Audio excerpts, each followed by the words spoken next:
25장은 이제 부올에서 생긴 일이라고 시작합니다. 부올이라는 곳은 바로 모압의 평야였습니다. 그리고 이제 가나안 땅을 앞두고 있는 요단강 동편의 건너편이었던 것이죠. 25장 쭉 읽으면서 설명하면서 넘어가려고 합니다. 성경책을 보시면 되겠습니다. 이스라엘이 시딤에 머물러 있더니 그 백성이 모압 여자들과 음행하기를 시작하니라. 그들이 시딤에 머물러 있을 때 그들에게 시작된 것이 있었습니다. 그 시작이 어떤 결과를 가져왔는지를 설명하고 있는데요. 그 여자들이 자기 신들에게 제사할 때에 이스라엘 백성을 청하매 처음에는 음행으로 시작하였다고 얘기하고 그들의 초청을 받아 어떻게 합니까? 그들의 백성을 청함에 백성이 먹고 그 제사의 음식 바알에게 드렸던 그것을 먹고 그 신들에게 절하고 단계가 있죠. 음행, 먹고 절하고 이스라엘이 바알부올에 가담한지라. 그 신은 바로 바알이었던 것이죠. 부올의 바알, 바알부올이죠. 여호와께서 이스라엘에게 진노하시니라. 오늘 영상에서 본 것처럼 이 일은 22장에서 24장에 나왔던 이 발람이, 그죠?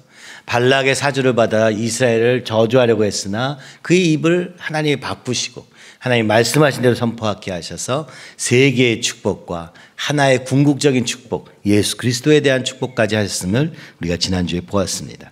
근데 이 발람은 여기서 사라진 듯 하지만 31장 16절에 보면 보라 이들이 발람의 꾀를 따라 이스라엘 자손을 부올에서의 사건에서 여호와 앞에 범죄하게 하여 여호와의 회중 가운데 연병이 일어나게 하였느니라.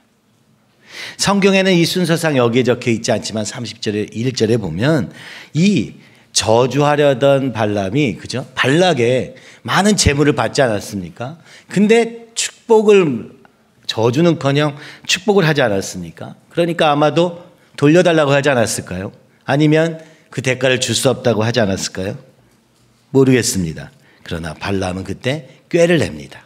내가 이스라엘을 저주해봐야 내 저주가 아무 소용이 없지 않냐. 24장에 나왔던 것처럼 말이죠. 그러나 다른 길이 있다라고 알려준 것이죠. 그것은 하나님이 어떤 분이신가를 얘기해 준 것입니다.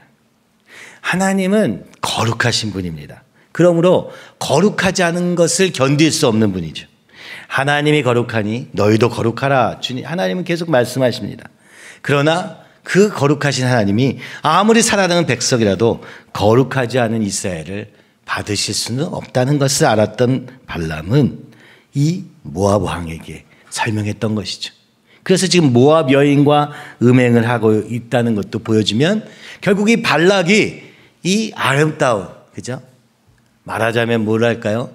미녀들을 다 골라서 이스라엘 이 남자들에게 접근하게 한 것이죠. 그러니까 이것이 발람의 꾀였다고 말하는 것이고 바로 이로 말미암아 연병이 일어났다고 설명하고 있는 것입니다. 그 이스라엘 남자들은 어떻습니까? 이따 비느하스도 얼굴이 검었다는 이름이 그렇거든요. 아니 그러니까 광야를 막 다니니 뭐 화장을 했겠습니까? 아니면 뭔가 치장을 했겠습니까? 근데 한 곳에 있었던 이 여인들 중에서 집안에만 딱 있었어. 그죠? 아주 하얀, 그래서 너무 아름다워 보이는 그런 여인들을 통하여서 이제 그 여인들의 아름다움을 따라서 걸어가는 이스라엘 남자들이 보여지는 것이고 그것이 이 음행으로 가였고 근데 이 음행은 거기서 끝나는 것이 아니라 바알의 제사의 음식을 먹고 그리고 나서 바알에게 절하는 데까지, 그렇죠? 작은 일로 시작했는데 큰 일로 끌어버린 사건을 지금 보여주고 있는 것입니다. 아마도 이스라엘 백성은 그게 그렇게 되었는지 몰랐을 것입니다. 그냥 예뻐서 따라갔을 뿐이다 라고 생각하고 있었겠죠. 성경은 그래서 1절에서 음행하기를 시작하니라. 이것이 시작이었다라고 말하는 것이죠.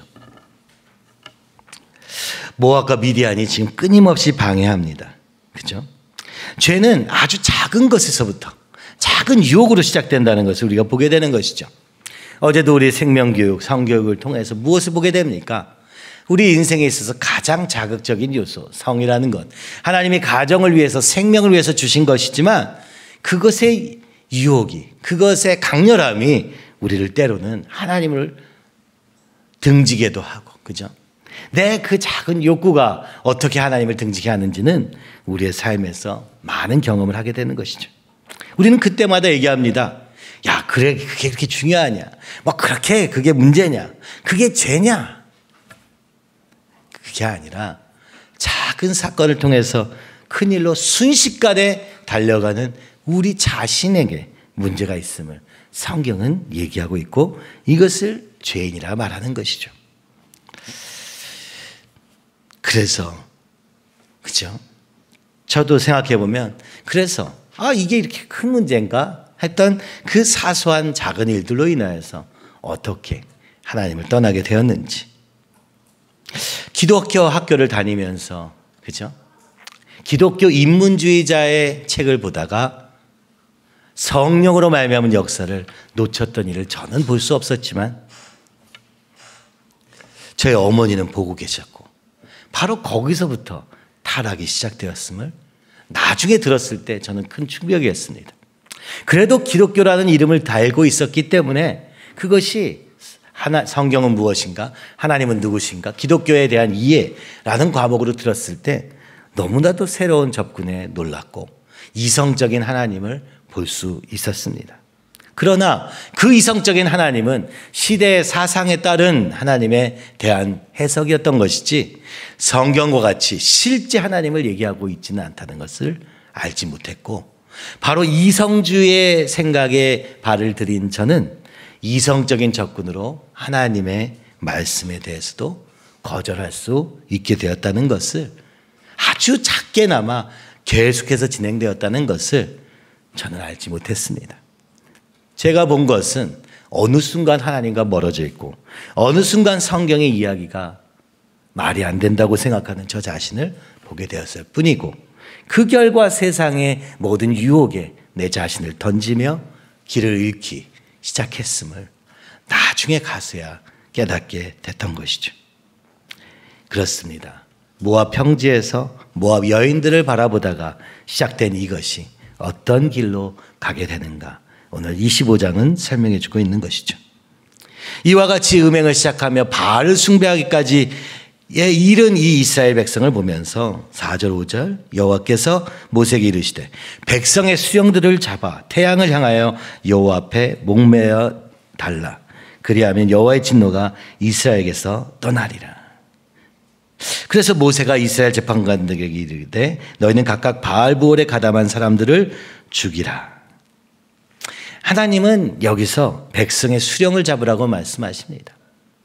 오늘 우리 개개인의 죄의 문제도 있습니다만은 오늘 하나님이 세우신 그 권위들에게 먼저 책임을 물으시는 것이죠. 리더들에게, 가장들에게 이것을 물으시는 것입니다. 그렇죠? 신명기에 보면은 말씀을 가르칠 책임이 가장, 믿음의 가장인 아버지에게 있음을 이야기하는 것이죠. 그러나 이렇게 이르지 않았을 때 전 민족이 바알에게 숭배하고 있는 이 상황을 보면서 하나님은 그 책임을 영적인 지도자들에게 묻고 계십니다. 그들을 여호와 앞에서 처단하라. 그러면 이 진노가 떠나리라. 그 진노가 무엇인지는 알지 못합니다만 하나님이 모세에게 말씀하셨고 모세가 재판관들 곧 무엇이 옳은가 무엇이 그른가를 판단하는 자들에게도 이 하나님의 진노를 그칠 죄와의 싸움을 시작하라고 말합니다. 그런데 백성의 수령들도 처단하지 않았고 재판관들도 모세의 명령을 따라 그들을 제하지는 않은 것 같습니다. 왜냐하면 이 사건은 1절에서 5절에서 끝나기 때문입니다. 그리고 나서 6절에 새로운 이야기가 시작됩니다. 사실 앞에 있는 내용과 전혀 상관없는 이야기입니다. 6절에 이렇게 얘기합니다. 이스라엘 자손의 온 회중이 회막문에서 울 때에 이스라엘 자손 한 사람이 모세와 온 회중 눈앞에 미디안의 한 여인을 데리고 그의 형제에게로 온지라. 어떻게 되는지 정확히 알지 못하지만 이스라엘 온 회중이 이 죄에 대한 심판 앞에서 그랬는지 어땠는지 모르지만, 아니면 이 전염병으로 인해서 많은 사람들이 죽는 이 현실 속의 고통 속에서 울었는지 모르겠습니다만은 그 중에 또 한 사람이, 그죠, 미디안의 여인을 데리고 옵니다. 이번엔 미디안입니다. 앞에는 모압 여인이었는데 말이죠. 제사장 아론의 손자 엘르아살의 아들 비느하스가 보고 회중 가운데서 일어나 손에 창을 들고 그 이스라엘 남자를 따라, 그죠, 고통 중에 있는 이스라엘, 그죠, 하나님의 진노로 인해서 고통 중에 있는 이스라엘의 상황 속에서도 자신은 이 미디안 여인을 취하야겠다는 이스라엘 남자를 보고 한 사람이, 그죠, 분노합니다. 그를 따라갑니다. 이스라엘 남자와 그 여인의 배를 꿰뚫어서 두 사람을 죽이니 연병이 이스라엘 자손에게서 그쳤더라. 이방 여인과 어떤 관계인지는 모르나, 그죠, 깊은 사귐의 관계를 가지고 있는 그들을 창으로 찔러 꿰뚫었다라고 얘기합니다. 그런데 바로 그 일 사이에서 연병이 그친 것입니다. 그러니까 9절에 보니까 그 연병으로 죽은 자가 24,000명이었더라. 갑자기 우리의 삶에 전염병이 돌기 시작합니다. 갑자기 죽음의 병이 막 돌기 시작하더니 24,000명이 계속 죽는 것입니다. 아무도 이유를 알 수 없습니다. 왜 이런 일이 일어났는가? 질문해봐야 소용없는 것은 알지 못하기 때문입니다. 그러나 오늘 성경은 설명합니다. 그것이 바로 죄의 결과였다. 아니, 여호와의 진노의 결과였다고 말씀하고 있는 것이죠. 그런 와중에도 이방 여인을 취하는, 그러니까 이게 무슨 얘기입니까? 앞의 사건과 뒷 사건을 종합해 보면은 이제 가나안 땅을 앞두고 있는 이스라엘 백성의 삶에 우상을 숭배하는 일이 시작되었을 뿐만 아니라, 그죠, 이방 여인 모압과 미디안과 굉장히 친해진 것입니다. 거기들과 함께 섞이기 시작한 것입니다. 왜 섞였을까요? 왜냐하면 여기는 모압 평지이기 때문에 그렇습니다. 환경이 바뀌니까 환경을 따라서 흘러가는 우리의 모습을 보여주고 있는 것이죠. 세상 속에서 날마다 우리가 깨어있지 않으면 넘어질 수밖에 없는 것이죠.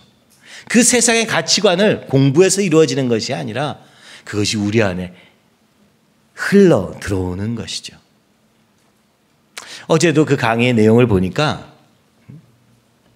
뭐죠? 그 제목이 있었는데, 성교육을 통합적? 포괄적 성교육을 하는. 포괄적 성교육의 내용은 우리가 생각하는 성의 내용이 아니라 모든 성에 대한 모든 것을 자세하게 설명한다는 거예요. 이런 시대가 온 지가 얼마 안 된 거거든요. 그죠? 그래서 오히려 우리 부모 세대는 보고 이걸 이해할 수가 없다는 것입니다. 우리는 그런 개념 속에 살지 않았으니까. 근데 이 세상의 가치관은 이제 남자와 여자의, 그죠, 방탕한 생활만 아니라 온갖 것들이 다 혼합되어 있어서 그걸 소개해가지고, 그죠, 한편으로는 하지 말라고 하지만 굳이 알 필요가 없는 것들까지 다 자세하게 설명하면서, 그죠, 방법까지 상세하게 그리고 설명하는 것이 마치 좋은 교육이라고 말하고 있는 시대 속에 살고 있다는 것이죠. 여러분, 그것이 우리의 삶에 무슨 영향을 미칩니까? 합니다마는 또 미칩니다. 그것을 방조하고 그것과 그런지도 몰랐으니까, 그죠? 왜 학교가 어떻게 바뀌어가는지, 교육에 관심보다는 돈벌이에 관심이 더 크니까, 교육은 학교에서 알아서 하겠지, 맡기니까 우리 자녀들을 세상에 맡겨놓고도 괜찮을 것이라고 생각하는 것이죠. 뭐 그럴 때도 있었는지 모르지만 오늘 거기서 길을 잃기 시작하는 것이죠. 모압 평야에서, 그죠, 발람과 발락의 계략이, 미디안과 모압의 이 합동 전략이, 이스라엘을 무너뜨리기 위한 이 전략이 여전히 계속되고 있음을 보여주고 있는 것입니다. 그래서 24,000명이나 전염병으로 죽게 되었다고 말합니다. 우리의 삶에 연병이 돕니다. 왜 이런 거지? 왜 우리는 이 죄의 결과 앞에서 왜 이런 거지? 왜 이런 건지 깨닫지 못합니다. 어떻게 깨닫게 됩니까? 비느하스를 통해서 깨닫게 됩니다. 그는 아론의 손자였습니다. 대제사장인 엘르아살의 아들이었습니다. 이것도 참 의미가 깊어요. 어려서부터 말씀을 듣고 자란 이 비느하스. 눈에 보이는 현실 앞에서 이것은 하나님이 기뻐하신 일이 아님을 그는 깨달았습니다. 모든 사람이 아무렇지도 않게 그 일을 행하고 있을 때 비느하스만은 이것이 잘못되었다고 창을 듭니다. 이것과 싸워야겠다. 이것을 끝장내야겠다. 더 이상 하나님의 백성 가운데 이 죄가 이 자리에 머물게 해서는 안 되겠다라고 생각하면서 창을 듭니다. 하나님의 말씀에 창을 드는 것이죠. 노골적으로 간음하는 이스라엘 자손을 향하여 그것을 완전히 제거했다는 표현을 쓰기 위해서 남자와 그 여인의 배를 꿰뚫어서 죽였다. 그죠? 전혀 남지 않도록 단호하게 대처했다. 그죠? 완전히 제거했다. 여러분, 이 뱃속이라는 말과 그 배를 꿰뚫었다는 말과 장막이라는 말이 히브리 말로는 비슷한 표현, 음가를 가지고 있다고 합니다. 한마디로 이 장막에서 이루어지는, 그죠? 우리 안에 은밀하게 이루어지는 이것을, 그죠?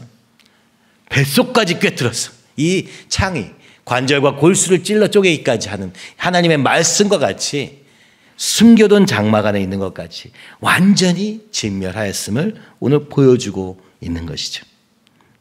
바로 그랬을 때 연병이 그쳤더라.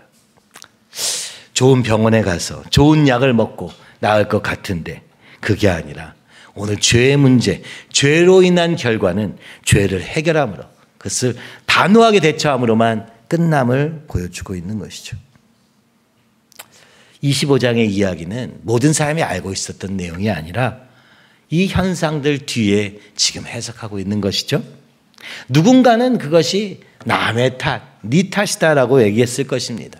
누군가는 이것이 이런 문제다, 저런 문제다 다 분석을 했을 것입니다. 그러나 비느하스는 이것이 하나님의 말씀을 어긴 죄의 문제라고 여긴 것이죠. 비느하스라는 이름은 피부가 어두운 사람입니다. 그의 출신이 어떻게 되었는가 창세기에도 나옵니다마는 그는 하나님의 말씀을 중요시 여긴 사람입니다. 거룩을, 하나님의 말씀의 순종을 정말 찰통까지 지키기 위해서 일어선 한 사람인 것이죠. 이 60만 명이나 되는, 아니 200만 명이나 되는 이스라엘 중에 한 사람이 이 하나님의 말씀으로 일어섰을 때, 말씀의 검으로 일어섰을 때 어떤 일이 이루어집니까?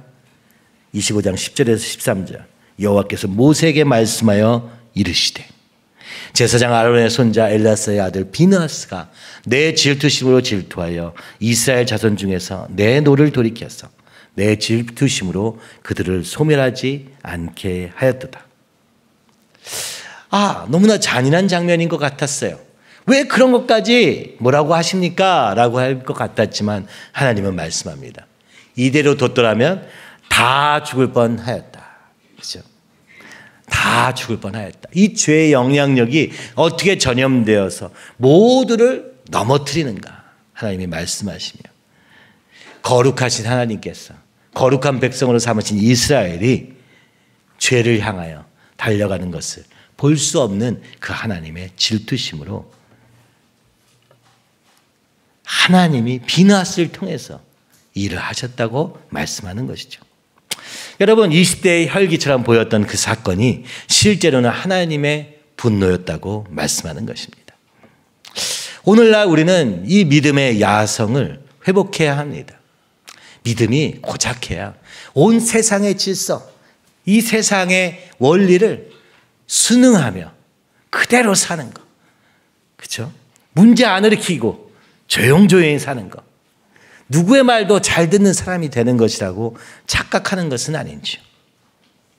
이 세상의 질서에 그저 맞춰 사는 삶을 위해 그죠? 사는 것이 믿음의 결국은 아닌 것이죠. 말씀의 기준으로 사는 삶이 믿음의 삶인 것입니다. 말씀을 보면서 말씀에 어긋나는 것에 대해서는 단호하게 일어서는 수 있는 그 믿음의 야성이 우리에게 필요한 것, 그때가 아닌가 싶습니다. 그렇죠? 어떻게 하면 믿음으로 더 편하게 살까? 아무 문제 안 일으키고 조용히, 그죠? 내 거 다 챙겨가면서 살까? 그런 것이 아니라 비누아스는 말씀의 기준 앞에서 비록 그는 젊은이로 할 수 있는 것이 별로 없었고, 그죠? 그러나 말씀에 근거하여 움직인 것을 하나님이 얼마나 기뻐하시는가. 그러니까 우리의 행동이 어떻게 행동하냐, 어떻게 말하느냐, 어떻게 모나게 말하고 행동하느냐가 문제가 아니라 얼마나 부드럽게 아무 사람 그렇게 사는 것이 문제가 아니라 누가 말씀대로 살 것이냐가 더 중요한 것을 보게 됩니다. 무엇을 기준으로 우리의 감정이 움직이는가가 훨씬 중요한 것이죠. 그러므로 말하라. 내가 그에게 내 평화의 언약을 주리니. 놀라운 말씀을 하십니다. 이제 평화의 언약을 주리라. 어떻게 평화가 이루어집니까? 죄가 없어짐으로 하나님과 평화가 이루어지는 것이죠. 예수 그리스도께서 막힌 담을 허셔서 하나님과 우리를 막고 있는 이 휘장과 같은 죄의 담을 십자가에서 무너뜨리심으로 말미암아 하나님과 평화를 이루게 하였든, 오늘 비느하스가 이 죄에 대해 단호하게 행동함으로 하나님과의 평화가 이루어졌다고 말씀하십니다. 그와 그의 후손에게 영원한 제사장 직분의 언약. 제사장, 죄의 문제를 해결하는 직분. 그렇죠? 하나님은 거룩하신데 우리는 죄인으로 말미암아 나아갈 수 없는 그 길을 여신 예수님, 그분이 영원한 제사장이 되셨고, 그리고 아론의 손자 엘리아사의 아들 비느하스에게도 이 동일한 역사를 주십니다. 하나님은 우리를 향하여 왕 같은 제사장이라 말합니다. 세상에 대해서 군림하는 왕이 아니라 왕 같은 제사장. 우리는 죄의 문제를 해결하는, 죄에 대하여는 왕과 같은 제사장이 되는 것이죠. 죄를 이김으로 세상을 다스리는 제사장, 나라로 부르셨다. 이것이 왕 같은 제사장이라는 뜻입니다. 그래 이스라엘을 제사장 나라로 삼으셨으니 이 제사장 나라가 죄에 대해서 무방비라면 그 제사장은 쓸모가 없는 것입니다. 그러므로 비느하스와 같이 제사장의 직분을 행한 자, 말씀의 검을 휘두르며 오늘 그 말씀 앞에서 잘못된 것들을 말씀의 기준을 세우는 자, 그에게 영원한 제사장의 직분을 주셨다라고, 그와 그의 후손에게 주셨다라고 하나님이 약속하시며, 그러면서 이렇게 말씀하십니다. 그가 그의 하나님을 위하여 질투하여 이스라엘 자손을 속죄하였습니다. 여러분, 비느하스가 한 것은 이 죄에 대하여 이것이 괜찮다 하는 것을 멈춘 것밖에 할 수 없었습니다. 그는 속죄의 능력이 없었습니다. 그러나 죄가 죄다라고는 말할 수 있었던 것이죠. 근데 하나님은 그를 속죄하였다고 말하는 것이죠. 앞에서부터 보면 그렇습니다. 환경에 따라서 그저 끌려다니는 인생, 그죠? 그냥 예뻐서 따라갔을 뿐인데, 그래서 배고파서 먹었을 뿐인데, 그래서 그냥 부탁을 들어줘서 절했을 뿐인데, 우리는 날마다 핑계를 이렇게 댑니다. 왜? 말씀의 기준이 없기 때문입니다. 하나님을 잃어버렸기 때문입니다. 아주 예전에 이미 잃어버렸기 때문에 이럴 수 있는 것이라는 것을 비느하스를 통해서 보여주고 있는 것이죠. 이 말씀이 살아서 역사하는 삶. 비록 우리가 죄를 짓지 않을 수는 없을 것입니다. 우리 안에 끊임없이 올라오는 이 죄의 본성이 우리를 끊임없이 끌어내립니다. 그러나 그럴지라도 일어서서 말씀의 검으로 이제 나는 그렇지 않으리라 일어서는 이 비느하스의 창과 같은 결단이 오늘 우리에게 필요함을, 그것을 얼마나 주님이 기뻐하시는지를 지금 보여주고 계시는 것이죠. 우리 자녀들을 비느하스로 키우기 위하여 말씀으로 키우고 있는 것입니다. 다른 것 이전에 이 말씀이 그들의 삶의 중심이 된다면, 비록 나는 그렇게 못 살았지만 우리 자녀에게 그렇게 살 길을 만들어주려고 애쓰고 또 애쓰고 있는 것입니다. 여러분, 요즘에 극동방송을 들으면 이 태필린에 대한 얘기, 그죠? 많이 듣습니다. 말씀을 암송하고 그것을 어떻게 할 것인가 고민하는 사람들이 얼마나 많은지 보게 됩니다. 왜 그렇습니까? 세상이 말씀과 상관없는 것들을 수없이 깔아놓고, 아니 말씀과 거꾸로 된 이야기들을 수없이 퍼뜨리고 있기 때문인 것 같습니다. 뒤에 나오겠지만 어떻게 하면 이것을 이길 수 있는가? 예배를 회복하는 길밖에 없습니다. 하나님과의 관계는 궁극적으로 예배를 회복하면서 이루어집니다. 우리가 가정 예배를 드려야 되는 이유도 이와 같은 것입니다. 가정의 예배가 회복되지 않으면, 그렇죠? 예배라는 건 형식의 예배를 얘기하는 것이 아니라 오늘 온 가족이 하나님의 말씀 앞에 서서 하나님 앞에 살리라는 다짐 속에서 결단하지 않는다면 오늘 우리는 속히 잃어버리게 되는 것이죠. 심지어 불기둥과 구름기둥으로 인도함 받는 이스라엘도 환경에 따라서 이렇게 넘어지는데 우리가 안 그럴 수 있겠습니까? 그래서 날마다 말씀과 기도로 주님과의 이 교통을 하는 그 실제적인 통로로서의 예배가 필요한 것입니다. 영원한 제사장의 직분에 언약을 주셨다. 무슨 얘기입니까? 연병으로 말미암아 24,000명이 죽었습니다. 그러나 하나님은 이것을 죄의 문제였다고 말씀하고 계시는 것이죠. 우리 안에 방치해놓고 해결하지 않은 죄의 문제로 인하여 인생의 문제는 결국 죄를 어떻게 해결하느냐의 문제라는 것, 바로 이것이 제사장 나라라는 뜻의 근본적인 의미인 것이죠. 하나님 나라에서는 이 죄의 문제가 가장 중요한 것입니다. 무엇을 먹을까, 무엇을 입을까 걱정하지 말라. 먼저 그의 나라와 그의 의를 구하라. 그의 나라와 그의 의는 바로 이 죄의 문제의 해결에 있으며 그것이 바로 예수 그리스도의 십자가 위에서 이루어졌음을 우리가 붙잡고 오늘 날마다 드러나는 이 죄와의 싸움을 내 안에서부터 시작해야 됨을 오늘 이 본문은 아주 분명하게 보여주고 있습니다. 14장 14절 15절은 말합니다. 죽임을 당한 이스라엘 남자 곧 미디안의 여인과 함께 죽임을 당한 자의 이름은 그제서야 이 이스라엘 민족의 그 한 사람이 누군지를 후에 쓰고 있는데 이는 시므리니 살루의 아들이요 시몬인의 조상의 가문 중 한 지도자이며 죽임을 당한 미디안 여인의 이름은 고스비이니 수르의 딸이라. 수르는 미디안 백성의 한 조상의 가문의 수령이었더라. 25장에서 등장하는 인물마다 또 하나님의 말씀마다 등장하는 게 무엇입니까? 백성의 수령들을 잡아 이스라엘의 재판관들에 이르러 제사장의 영원한 제사장의 직분, 그렇죠?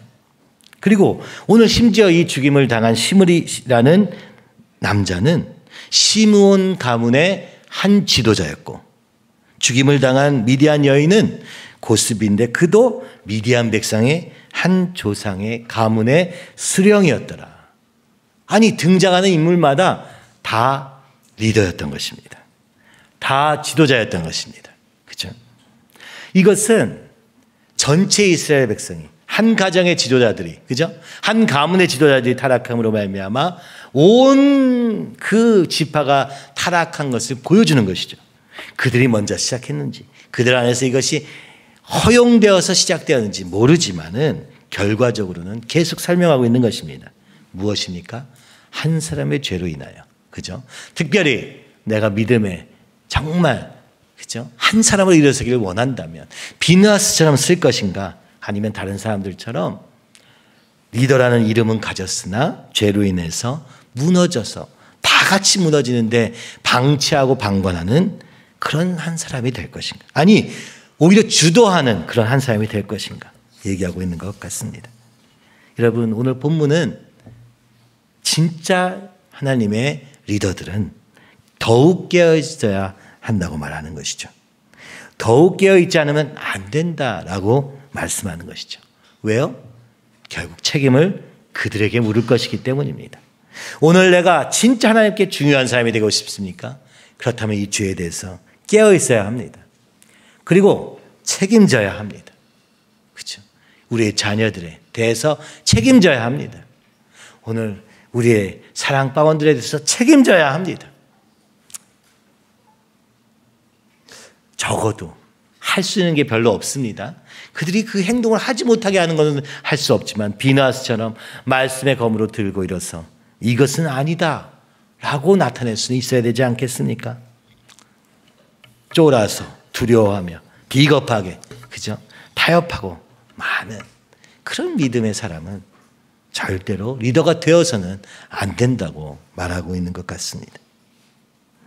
창세기 49장에 보면은 이 야곱의 둘째 아들이었던 시므온, 그러나 이미 그 말씀 안에서 이런 일이 이루어질 것을 이야기합니다.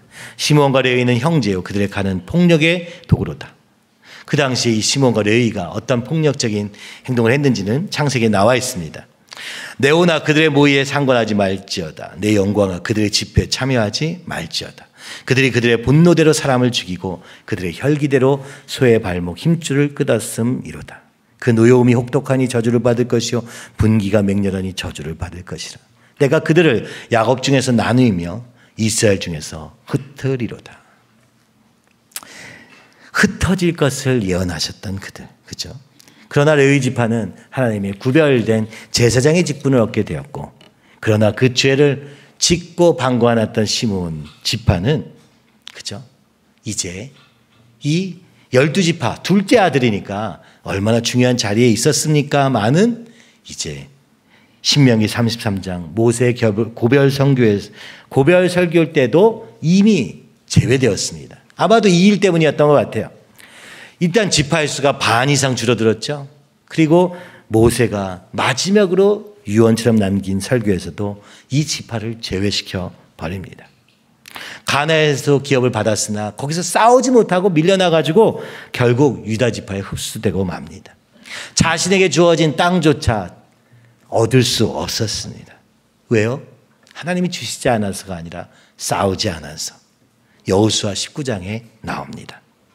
그러나 하나님은 계시록 7장 7절에 하나님의 거룩한 성에 부르실 때는 다시 12지파 중에 하나로 부르심을 얻게 됩니다. 하나님의 놀라운 은혜와 오늘 우리의 불순종으로 인한 파멸이 동시에 드러나는 이 구조. 그래서 25장 16절에서 18절 마지막 본문은 이렇게 말합니다. 여호와께서 모세에게 말씀하여 이르시되 미대한 일들을 대적하여 그들을 치라. 이 시므온 지파를 넘어뜨리게 하는 그 미디안 지파를 향하여서 치라고 명령하십니다. 이는 그들이 속임수로 너희를 대적하되 부올의 일과 미디안 지휘관의 딸 곧 부올의 일로 연병이 일어난 날에 죽임을 당한 그들의 자매 고스비의 사건으로 너희를 유혹하였음이니라. 속이고 유혹한 미디안에 대한 처벌을 명령하십니다. 유혹하는 세상을 대적해라 하나님 말씀하십니다. 그리고 그들은 롯의 사촌, 그죠? 모압, 롯의 후세인 모압과 모세의 장인의 지파인 미디안, 가족입니다.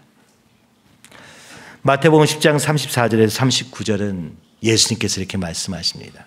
내가 세상에 화평을 주러 온 줄로 생각하지 말라. 화평이 아니요 검을 주러 왔노라. 내가 온 것은 사람이 그 아버지와 딸이 어머니와 며느리가 시어머니와 불화하게 하려 함이니 사람의 원수가 자기 집안 식구리라.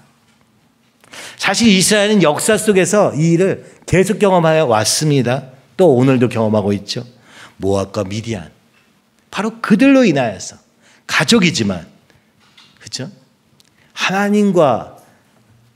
하나님을 향하여 갈 수 없도록 속이고 유혹한 결과로 인하여서 대적해야 될 대상으로 바뀌게 된 것이죠.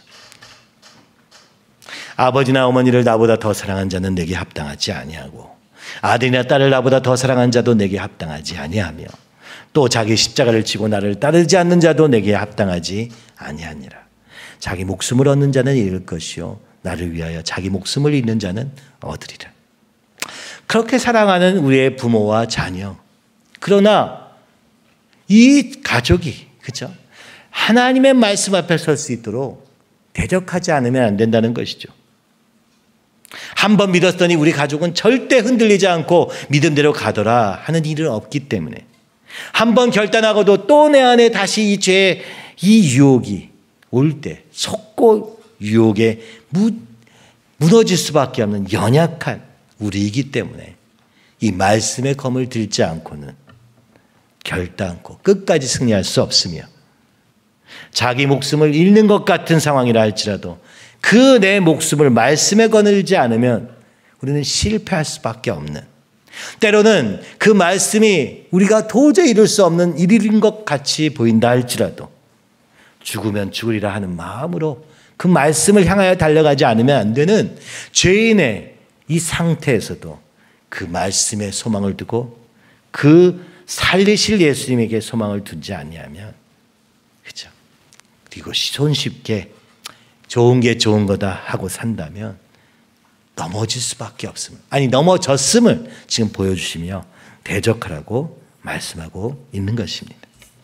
진짜 가족을 살리는 일이 무엇인가? 때로는 싸우는 것입니다.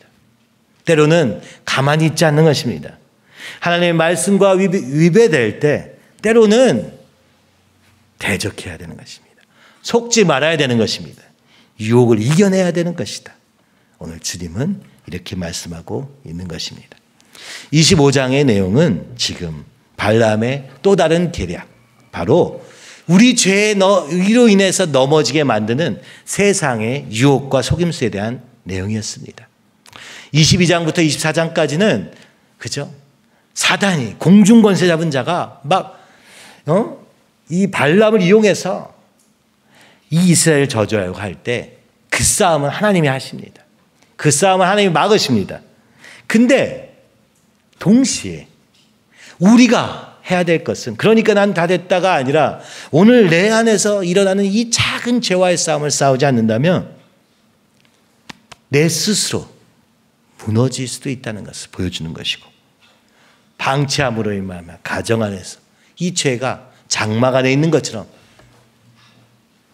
자라나서 영향을 미쳐서 24,000명을 죽일 뿐만 아니라 계속해서 죽이는 일이, 죽음으로 향하게 하는 일이, 죄가 죽음을, 죄의 삭은 사망이니까 죄가 방치되면 사망으로 갈 수밖에 없기 때문에 그 결과가 우리 안에 계속 영향을 미치고 있을 때 이것을 보지 못하는 것이 우리의 가장 큰 문제임을 보여주며, 말씀 앞에서 기도 가운데 이것이 아니구나 한다면 믿음으로 일어서라고 주님은 말씀하고 있는 것이죠.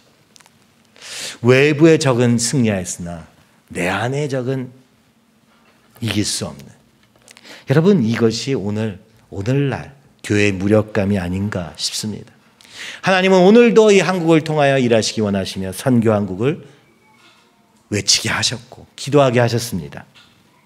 그러나 여러분, 왜 그것이 이루어지지 않는가? 왜 하나님은 일하시지 않는가? 이렇게 우리는 외칩니다마는 사실은 내가 놓친 것은 아닌가 돌아봐야 합니다. 이스라엘 백성처럼 넘어지고 쓰러지고 그저 스스로 죽음을 향해 달려가고 있을 때도 그들은 깨닫지 못했습니다. 오늘도 마찬가지입니다.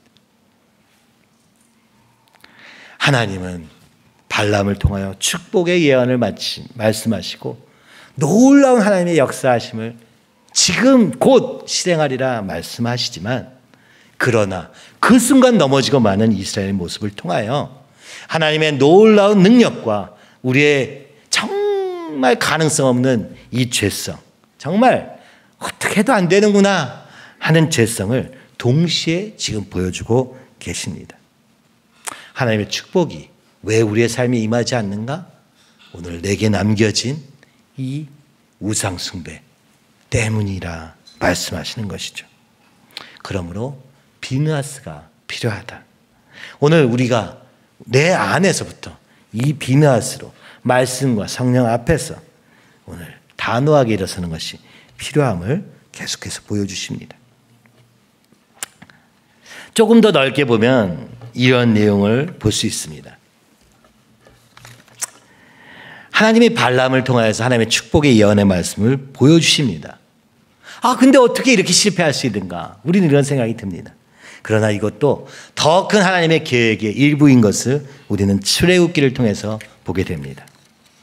동일한 사건이 예전에도 또 있었습니다. 참 신기한 것은 결국 우리가 되게 특별하고 되게 그죠? 새로운 일을 할 것 같지만 우리의 인간의 죄성은 계속 반복되기 때문에 성경에서도 반복됩니다. 출애굽기 32장의 내용입니다. 애굽에서 하나님이 우리를 건지셔서 시내산에서 모세가 율법을 받으러 올라갔습니다. 올라가 있는 그 순간에 이스라엘 백성은 금송아지를 만듭니다. 그렇죠? 시내산에서 율법을 받고 있는 그 놀라운 하나님의 말씀을 듣고 있는 이 순간에 이스라엘 백성은 금송아지를 만들고, 그죠?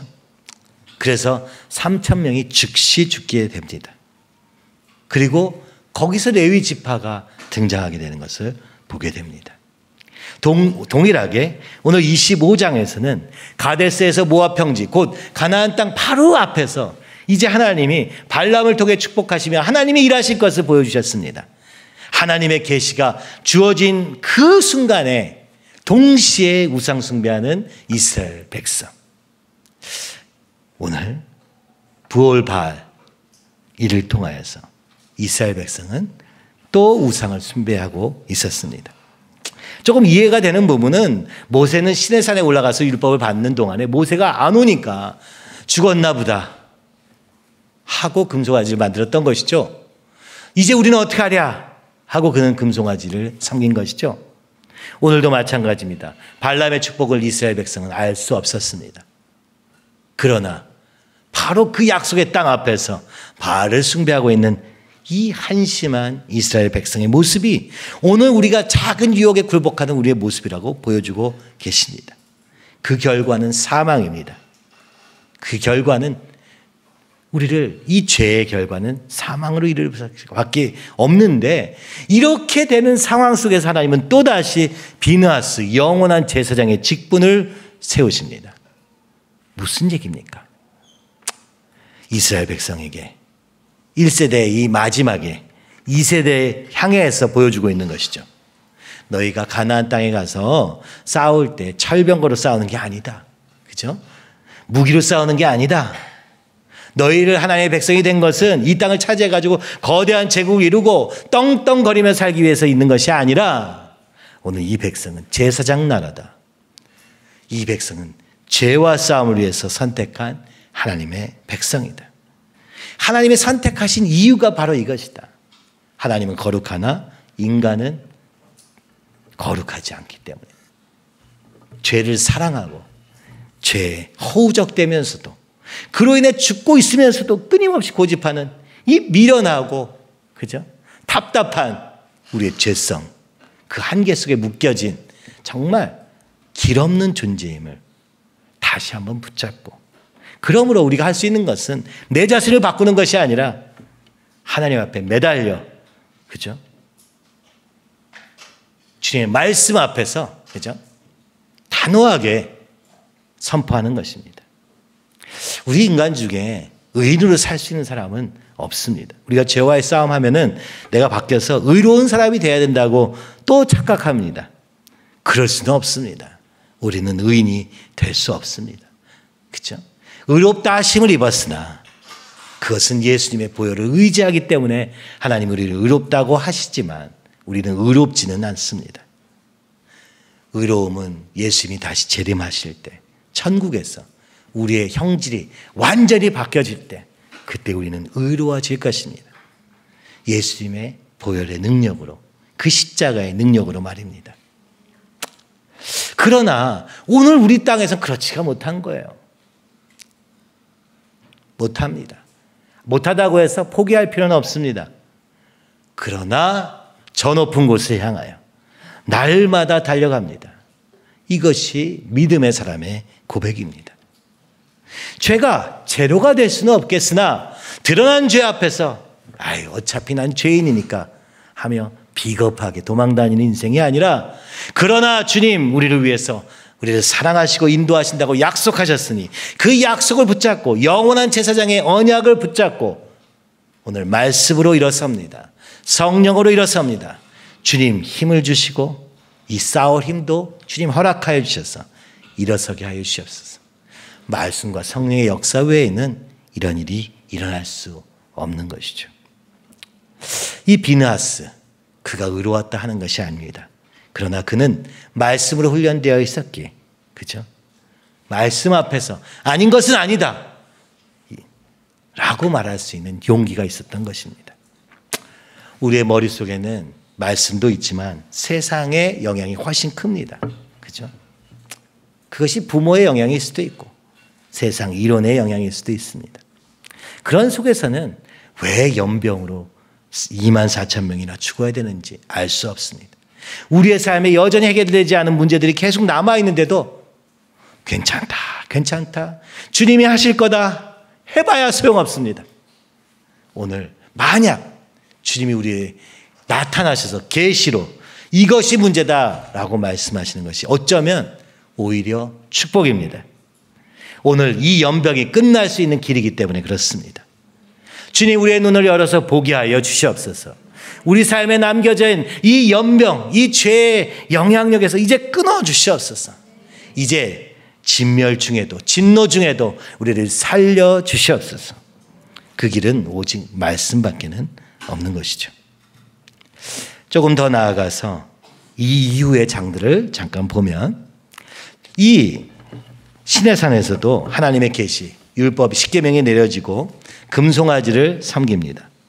그리고 나서 어떻게 합니까? 그로 인해서 3,000명이 죽고 나서 레위 지파가 세워지고 나서 다시 인구조사가 시작되며 그리고 제사법이 소개됩니다. 오늘 22장에서 24장의 발람에 통하여서 그의 입술을 통해서 하나님의 뜻이 선포되었을 때 25장에서 이스라엘 백성은 음행으로 말미암아 실패합니다. 그러나 한 사람 비나스 영원한 제사장이 일어서게 됩니다. 그리고 26장에 인구조사가 시작되며 27장에 슬로바핫의 딸들과 여호수아가 세워지며 28장에 30장에서 제사법 곧 예배가 선포됩니다. 참 놀랍죠? 하나님이 일하시면 우리의 죄성이 드러나게 됩니다. 그러나 이것을 주님 앞에 예수님의 보혈로 가져나갈 때 새로운 역사가 시작됩니다. 인구조사가 시작되고 세워질 사람들이 세워지고 예배가 회복되고 그리고 가나안 땅으로 가는 놀라운 역사가 일어나게 되는 것을 또한 보게 되는 것이죠. 실패한 그 순간만 봤을 때는 절망이지만 오늘 우리의 죄가 드러나는 것이 하나님의 일하심의 증거일지도 모른다는 것을 오늘 이 본문은 보여주고 있는 것 같습니다. 내일 우리 어린아이들은 양양에서부터 고성을 향해 통일을 향해 걸어가게 됩니다. 가나안 땅을 갈 때 이스라엘 백성이 그렇지 않았을까 그런 생각이 듭니다. 군대로 간 것이 아니라 찬양대로 갔던 그래서 여리고성을 무기로가 아니라 찬양으로 순종으로 이루어냈던 것처럼 어쩌면 하나님은 이 아이들에게 이것을 보여주기 원하시는지도 모릅니다. 우리의 싸움은 능력의 싸움이 아니라 오늘 우리의 싸움은 거룩의 싸움이요 하나님의 일하심의 결과라고 보여지는 것이며 오늘 우리가 걸어갈 걸음은 진정한 예배의 회복 오직 하나님만이 우리의 주 되시고 인도자 되심을 선포하며 그 앞에 완전히 굴복하여 순종의 걸음으로 나갈 수 있는 사람으로 바꾸시는 그 시작이 되기를 간절히 소원하며 기도합니다. 오늘 음행할 수밖에 없는 그죠? 상황만 주어지면 눈에 잠깐 좋은 게만 나타나도 따라가서 쓰러질 수밖에 없는 우리지만 그러나 사실은 이미 하나님이 일하고 계시다는 속에서 일이 적혀 있음을 보게 됩니다. 주님이 일하셔서 우리의 죄가 드러나게 하여 주시옵소서. 그러다 할지라도 주님 일하여 주시옵소서.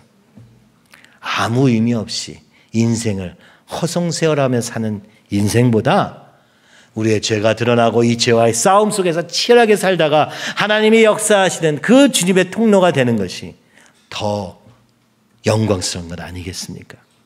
그 속에서 슬로바핫의 딸들과 같이 믿음으로 일어날 때들이 일어나게 하여 주시옵시고 사실은 이 그림의 굉장히 중요한 부분은 뭐예요? 이 순간이 바로 1세대와 2세대의 전환의 시점이라는 것을 보여주는 것이죠. 그것이 27장의 여호수아의 등장이죠. 모세는 자신의 한계로 인하여 여기까지밖에 갈 수 없게 되었습니다.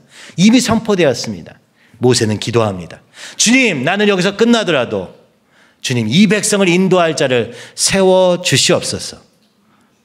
여러분, 믿음은 결코 혼자만의 일이 아닙니다. 함께 걸어가는 걸음이기 때문에 하나님의 뜻이 이 교회에 있기 때문에 이 교회를 붙잡는 자들을 통하여서 하나님이 또 놀라운 일들을 이어가시게 될 줄로 믿습니다. 그래서 모세는 우리 같으면 어떻겠어요? 에이씨, 난 못 가네. 그럼 너희도 못 가. 이렇게 그렇게까지는 안 하겠죠, 여러분도? 그렇죠? 그러나 모세는 그런 정도가 아니라 주님, 그러나 주님이 시작하신 일을 마칠 수 있도록 기도합니다. 주님, 여호수아 세워 주시옵소서. 아니, 그 모세의 기도의 결과로 여호수아가 세워지게 됩니다. 개인의 믿음과, 그죠? 또 이 모세의 기도를 통하여 세워진 여호수아. 그리고 그들은 이제 진정한 예배로 나아가게 되는 것이죠. 참 이런 꿈을 꾸게 됩니다. 주님, 진정한 예배가 회복되게 하여 주시옵소서. 우리의 마음의 중심이 온전히 있게 주님께 드려지는 예배. 그죠? 너와 나의 예배가 아니라 주님이 임재하시는 예배. 오늘 우리의 죄의 문제를 해결하시기 위해 오신 그 놀라운 주님의 축복이 우리의 죄성에도 불구하고 예수님의 보혈로 말미암아, 그죠? 그 예수님을 믿음으로 말미암아, 십자가의 길을 걸음으로 말미암아 우리 가운데 진정한 예배가 회복되고, 그로 인하여 세상의 제사장 나라로서 오늘 하나님께로 인도하는 그런 거룩한 백성이 되기를 간절히 기도하며 오늘 이 25장을 마치려고 합니다. 여러분, 우리 기억합시다. 하나님은 언제나 우리를 사랑하시며 우리를 축복하시며 축복의 길로 인도하시기 원하십니다. 하나님의 이 놀라운 무조건적인 은혜가 있는 것은 분명합니다만 오늘 25장은 우리에게 또 이렇게 설명하는 것이죠. 그 하나님의 무조건적인 은혜와 나의 조건적인 순종에 의해서 그 축복이 내 삶에 이루어진다고 말씀하십니다. 하나님은 무조건 주시기 원하시지만 우리가 남겨둔 죄로 인하여 스스로 그 복을 차버리는 결과를 가져오게 됨을 말씀하십니다.